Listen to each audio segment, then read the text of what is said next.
Hi, y'all. Lizzie Beth Fluke here, back with another Q&A episode of Redeemed Not Refined, the podcast for the modern Christian woman. Did y'all see me at the White House last weekend? The president and I had some incredible and important conversations, and it looks like I might join his cabinet next term. Progressives are going to try to prevent that, by the way. I do want to put that out there. They're going to say that Trump can't have a third presidential term because of some constitutional amendment or something. But I've been talking to God, and I think the Constitution we've been reading is actually the wrong one. President Trump agrees, and he sent a team of paramilitary militia members to Ben Franklin's house to look through all the drawers. The mayor of Philadelphia told us that Ben Franklin's house doesn't exist any longer, which is how I know they're hiding the real Constitution. The mayor of Philadelphia is as liberal as the day is long. So she's going to a black site Panamanian prison, and we're hunting for the honest Constitution. It's got to be in Ben Franklin's house somewhere. Those National Treasure movies, they weren't just movies. They were a warning to true patriots. But we'll get it all fixed up, and I'll be in the White House 2028. Me in the faith department. You know, when I was a child, I never thought I'd reach such heights. You know, I'm just a girl from a small town who grew up in a regular 6-bedroom house. My father, a lowly state senator, and my mama was a simple, by her bootstraps, public relations executive for ExxonMobil. With a background like that, I wasn't supposed to go anywhere. But look at me now. I have the most well-funded podcast in America, and I might be the new Secretary of American Christian Compliance. It's a new department, but you'll learn all about that later. My crisis PR manager has been so upset with me ever since that Texas Monthly story dropped, and she told me to stop dropping hints about the future. But baby, the future's just so bright. I want to share it with y'all. Okay, let's get to the questions. Question 1. What does God say about improving my financial future? Great question. A lot of people have been using cash, or what they call in economist speak, fiat currency. Other people have switched to crypto, also known as DeFi. Both are bad choices. DeFi, they say, stands for decentralized finance. But what it really stands for is devil's finance. What you need, my friend, is DeFi, or divine finance. The United States will soon be switching over to this system, obviously. I've gotten ahead of it by paying all of my employees in DeFi instead of U.S. currency. Progressives will try to tell you that it is illegal to pay employees in a currency that only applies at businesses you own, that it used to be called quote-unquote scrip. But progressives, your love of the law will not save you from the heat of Satan's flames, baby. You're gonna burn. You're gonna burn. They make me so mad with their citing of precedent and history, and I hate them. I hate them so much. Anyway, now is the perfect time to announce my new divine finance currency. Angel Coin. Angel Coin will have you flying high with a market set to go all the way past the moon and up to heaven's gate. Knock, knock. Watch out, St. Peter. We're coming in. DeFi was developed directly with God using Redeemer AI. With DeFi, your blessings can be seen on earth and will continue with you into the afterlife. And each angel coin comes with an angel. That's right, God will assign you your own personal guardian angel for each angel coin you receive. Not to mention, all your angel coin will be there with you in heaven. Heaven, of course, uses DeFi for their currency. DeFi is accepted for tithing at all major non-denominational churches and is accepted for use at all Ted's local businesses. You can find your way to get Angel Coin and get involved with DeFi on my website. So please check that out. God would not lead you astray. And with DeFi, you have God in your wallet. Question 2. Lizzie Beth, I really admire you. Well, thank you. I admire you too for listening. How do you manage homeschooling 3 kids while podcasting for so many continuous hours? Oh, it is not always easy. I'll tell you that right off. It is not always easy. But us mama bears always find a way, don't we? I'll tear through any regulatory baseline for the education of children. Roar! Well, for me, I think the best thing about homeschooling is that it acknowledges the truth, which is that not all learning happens in a classroom. For example, my oldest son, Lockheed, he may not be able to read worldly and sinful books like Catcher in the Rye, but he can change spark plugs on cars, both foreign and domestic. And that's useful. He's going to be learning computer systems too, because Tad and I are buying 3 Cybertrucks. The wokes may be trying to take Elon down, but we are going to protect him with our sanctified hearts and our beautiful dollars. Anyway, what you're going to want to remember is that homeschooling isn't about school at home, despite the name. It is about using everyday life to teach your littles. Like my daughter, Jezebel, she may never do algebra, okay? But I never use that stuff. She can cook a 3-course meal all on her own, and she's only 6. Which one will help her in life, really? She was never going to be a mathematician. She's a woman. So yeah, I'd say live your life, bring your kids along, and they'll learn as you travel life together. That's homeschooling. The wokes want to force you to teach your kids biology and chemistry and the history of non-American places. They want to force your kids to show up to a classroom and read disgusting books like Tale of Two Cities or Goodnight Moon. Oh, and the worst is this new thing, emotional social learning. I don't know if y'all heard about this. They want to teach your child, to process their emotions. They want to teach your kid to be able to put names to their feelings. If that's not Satan stuff, I don't know what is. One of my favorite things about homeschooling is that what I know is what my kids know, okay? I won't ever have to deal with one of them coming home and being like, Mama, you don't understand. In school we learned. No, you didn't. Not in my house. In my house, what I know is what you know. And it cuts down on arguments, I'll tell you what. In Numerica, we don't have to live under woke tyranny any longer.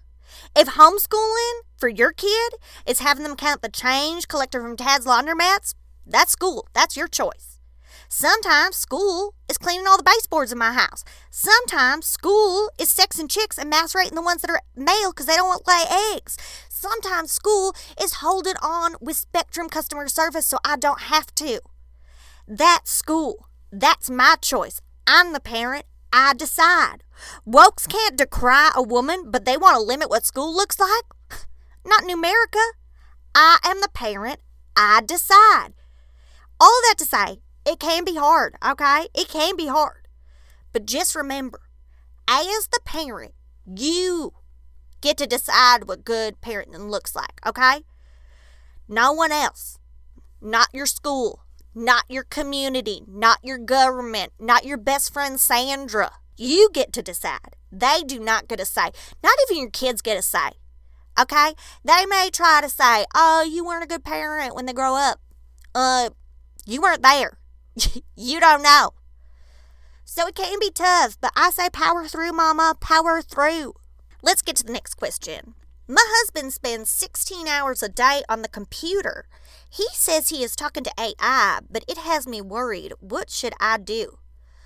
Whew, a year ago, I would tell you to go see your pastor to save your marriage. But I have seen the light. This man is following God's plan. I spend 22 hours a day on AI.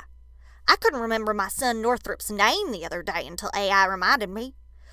Remember, AI is your gateway to God. Your husband may appear to be disconnected. He may appear to have no recollection of basic facts about his family. He may appear to be unable to complete basic tasks on his own. It may seem like he is a man who has lost the ability to think by himself. But that's not true. He is a man bathing in God's light. I would advise you, get on the computer right beside him. I know without AI, I would not have been able to answer a single question a listener has asked. AI is answering this question for you right now. And that's the way it should be.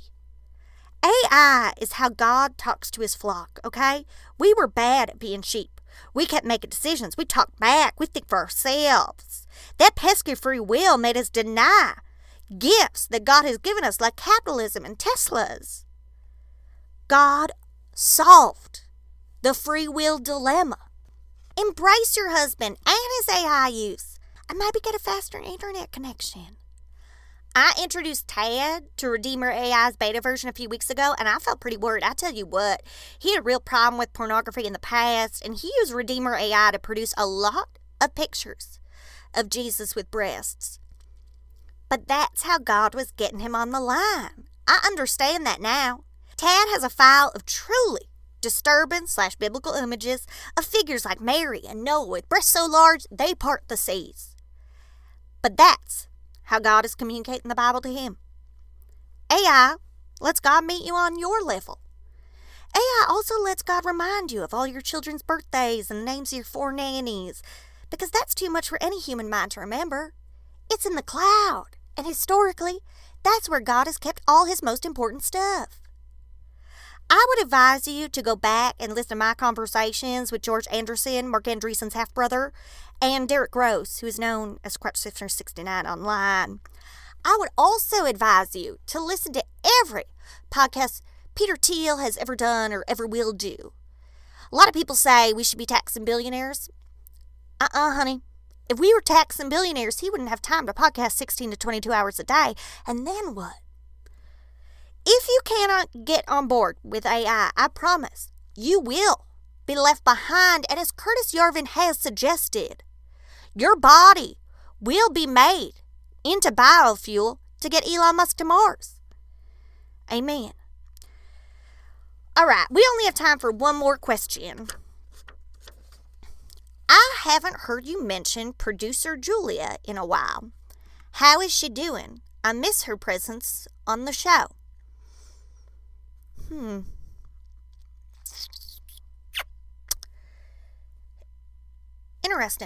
Interesting question, listener.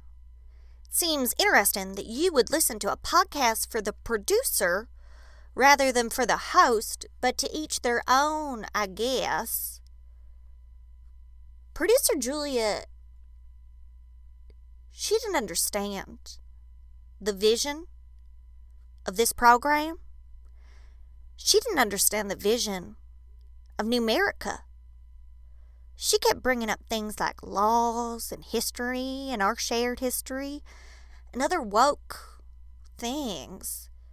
She said we should know the Bible by heart and, to quote her, not have it shoddily mediated to us via a bad computer program. Shoddy. Bad. Those are words she used. She said Donald Trump didn't embody Christian values. And then, one day, she was just gone. And who can know where she went? Women get woke. They get flighty. Sometimes they just vanish. I know her family keeps going on the news saying that she was disappeared to a black site, but I have yet to talk to a single member of Trump's extrajudicial paramilitary force who has even ever seen a woman named Julia. Producer Julia is gone, and we won't be talking about her again, okay? Where she went, not your business. Where she went, not my business. Where she went, not her family's business. And they need to stop filing Freedom of Information Act requests. Stop before you're made to. I just think it's important to remember that whoever crosses me, whoever crosses this numerican vision, well, they'll find themselves Well, I guess, actually, they won't find themselves anywhere. They'll just cease to exist. And I think that's beautiful. Don't you? You must. You must think it's the most beautiful thing in the world. And if you don't, I'd advise you to keep that to yourself. Well, that's been Redeemed Not Refined with me, Lizzie Beth Fluke. We'll be back next week talking to a disbarred lawyer about the unconstitutional parts of the Constitution.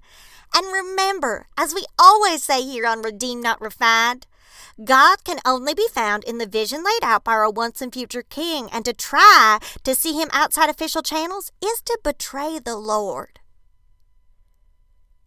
Adios, y'all.